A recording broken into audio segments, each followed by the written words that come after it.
decirlo. Estamos con el diputado Javier Macaya y se integra a nuestra conversación también José Miguel Bernucci del Colegio Médico. Ya vamos a cambiar de tema. Hay un informe, hay una carta que se ha actualizado en los últimos días respecto a que la firmó gente de muy distintos ámbitos.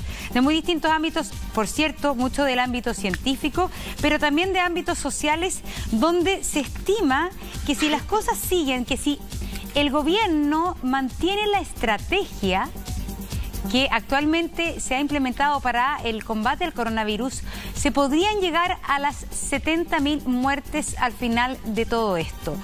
La verdad es que es un número que a uno le da escalofrío, pero quisiéramos también con José Miguel Bernucci sopesarlo y efectivamente ver las proyecciones que tienen ustedes hoy día. José Miguel, buenos días, respecto a los números que tenemos y los números que se proyectan.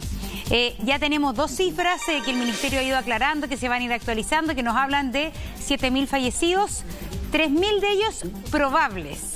Pero para no llegar a esa cifra, y en base a qué se hace la estimación de esa cifra, ¿qué es lo que piensa José Miguel? Buenos días.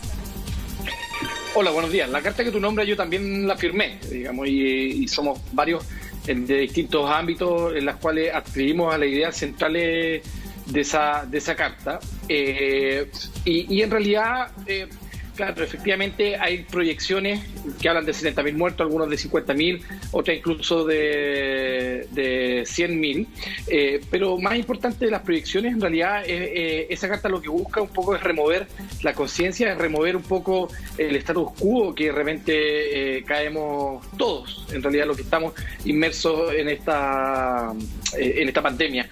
Hay que recordar de que la cifra de 7.000 muertos, ¿no es cierto?, tira por el suelo esta casi autofelicitación que era la supuesta baja letalidad. Probablemente se acerca mucho más a los números en los cuales hemos visto a través del mundo, y efectivamente tiene que ver con que si no cambiamos de estrategia, la carta lo que dice finalmente, si no cambiamos la estrategia, finalmente vamos a llegar a este destino que al parecer nadie quería llegar, pero que vamos derecho para allá.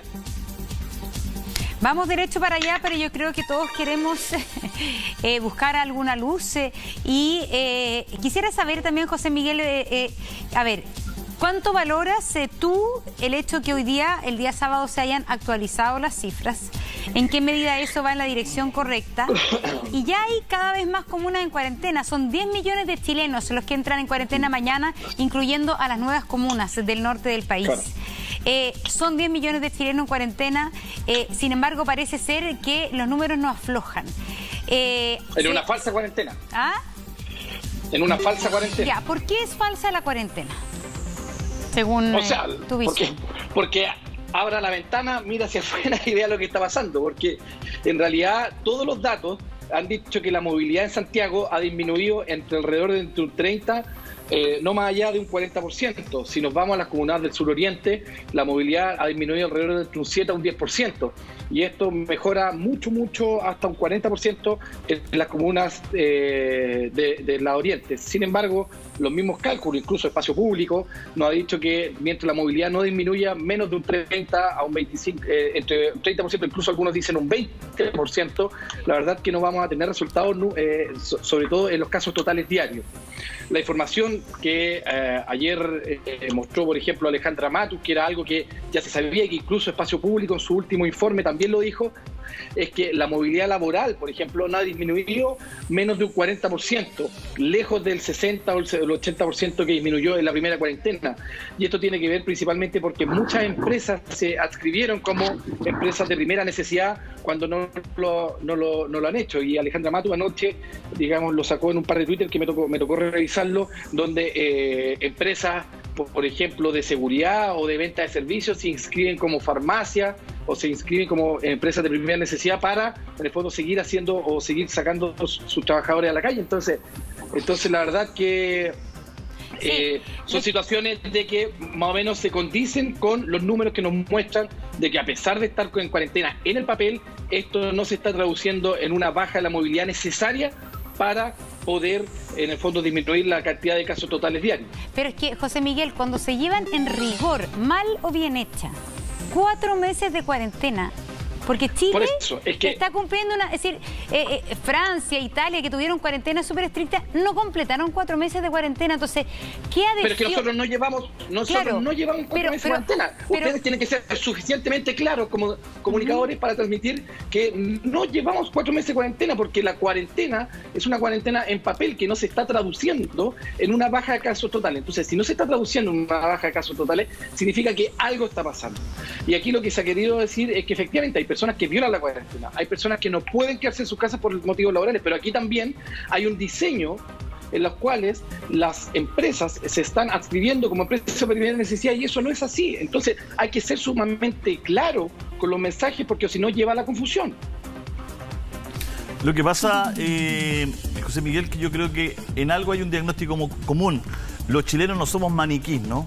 Somos seres humanos, y más allá de la cifra, del número, más allá de pedirle algo o de obligarlo a alguien, la gente tiene una cotidianidad, tiene una vida, ¿no es cierto? Una vida que a veces es muy compleja, ¿no es cierto? Y si no salvamos lo social primero, si no ayudamos a las personas, si no se le da certeza a las personas, es muy difícil que se vayan cumpliendo las expectativas de una cuarentena. Sumamos a Elia Molina, que ya está en nuestro panel, directora de la Escuela de Medicina de la USACH, que está con nosotros, ex ministra de Estado. Entonces, quizás, Elia, este complemento, este equilibrio, este diseño, se demoró un poco en contemplar, ¿no es cierto?, el plan social para que la gente pudiera hacer esta cuarentena real y no en el papel, como dice el doctor Bernucci. Así es, la verdad es que decretar cuarentena no se trata solamente de dar una indicación de aislamiento físico al interior de las casas de las personas, sino que significa tener todas las condiciones, generar las condiciones desde el Estado, que tiene que ser el garante de los derechos de las personas que están cuarentenadas y que no tienen recursos suficientes para su manutención básica. Si eso no va paralelo con la indicación de cuarentena, es muy poco probable que la cuarentena se cumpla y sea estricta. Por otro lado, no es solamente eso. Hoy día estamos viendo la cantidad de empresas que están dando permiso o pidiendo salvoconducto, cambiando el rol de la función de la empresa para que puedan seguir trabajando. Empresas que no tienen nada que ver con funciones básicas, ni con distribución de alimentos, ni funciones esenciales para el funcionamiento de la ciudad, y que están haciendo una tremenda movilidad de población entre varias comunas de Santiago, utilizando la locomoción colectiva, o sea, trasladándose virus y posibilidades de infección en una cantidad impresionante. Entonces, la verdad es que si esto no se aborda en forma intersectorial, no solamente es de salud puede ser una parte, pero el resto tiene que hacerlo el Ministerio de Desarrollo Social, el Ministerio del Trabajo, el Ministerio del Interior. Entonces no sacamos nada con ofrecerle cárcel a la gente si sale de la casa, si por otro lado está circulando cantidad de gente que no debería estarlo haciendo, perfectamente avalado por el Estado. Entonces el doble estándar es demasiado fuerte, y creo que si no, esto no se afirma rápido, y si no el ministro de Salud, Enrique París, no se pone bien firme en esto con el gobierno, no veo que vamos a realmente a parar. ¿Qué opina esta pandemia rápidamente? ¿Qué opina el diputado Macaya de este trabajo intersectorial que pide Elia Molina? Diputado Macaya. Bueno, yo estoy de acuerdo, y recogiendo también lo que decía Bernucci, creo que es súper importante que recién, hace un ratito atrás en la vocería que ustedes mostraron del ministro París, él decía, o sea, acá hay una fuerte fiscalización que se está desarrollando con las empresas. Esto no es culpa de los trabajadores, porque evidentemente si alguien falsea información respecto a que una empresa eventualmente está generando servicios esenciales y no lo son, obviamente hay una responsabilidad importante de parte del empleador. A mí me pasa que en el momento en el que estamos, Julio César y yo, el otro día alguna discusión tuvimos sobre el particular, pero creo que juzgar hoy día a las personas que están tomando decisiones de alguna manera como que hayan sabido todo, como que el coro de los que vivía dicen sabíamos cómo se tenía que resolver esta crisis, y en el fondo cuando hay tantas cosas que son muy desconocidas, yo creo que poner los ejemplos de España, Francia son buenos ejemplos porque son lugares donde los índices de mortalidad han sido muy importantes, y hoy día necesitamos la colaboración, la confianza, que la sociedad civil de alguna manera hagamos un esfuerzo, no sé si final, porque esta cuestión probablemente nos va a durar algunas semanas más, pero es decir, oye, tomemos las medidas que tengamos que tomar, pero metámosle confianza. Julio César, te escucho. Lo que pasa es que de alguna manera estamos tratando todos de entender y de buscar una luz al final del túnel, porque los chilenos ¿cómo se pusieron porfiados de un día para otro? ¿Cómo tenemos un país que no entiende si hasta hace un año éramos un país ordenado, un país de gente que hacía caso, que cuidaba, que era obediente a la ley, que hacía sus cosas, o sea, y de repente tenemos un país que no obedece, de repente un país porfiado, un país de que la gente tiene la culpa, o sea, tenemos que encontrarle, tenemos que encontrar el final, el fondo, tenemos que saber por qué no hemos podido lograr hacer estas cuarentenas reales, y hay que indagar, hay que buscar, no hay que agotar esfuerzos en eso, Javier, ¿no?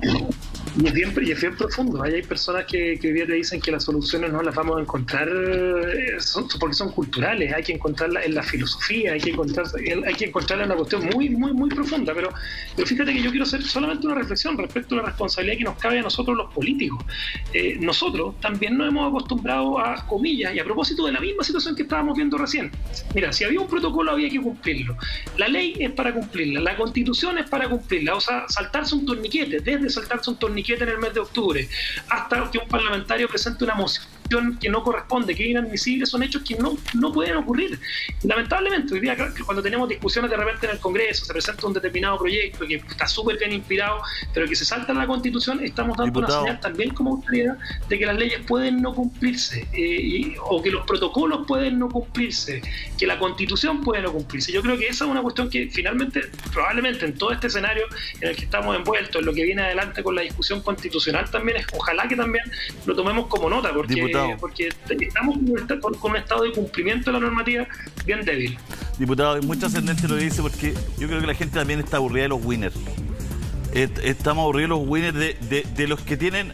Hay una ley para ellos y hay una ley para los demás. Hay un país para uno, vengan de donde vengan.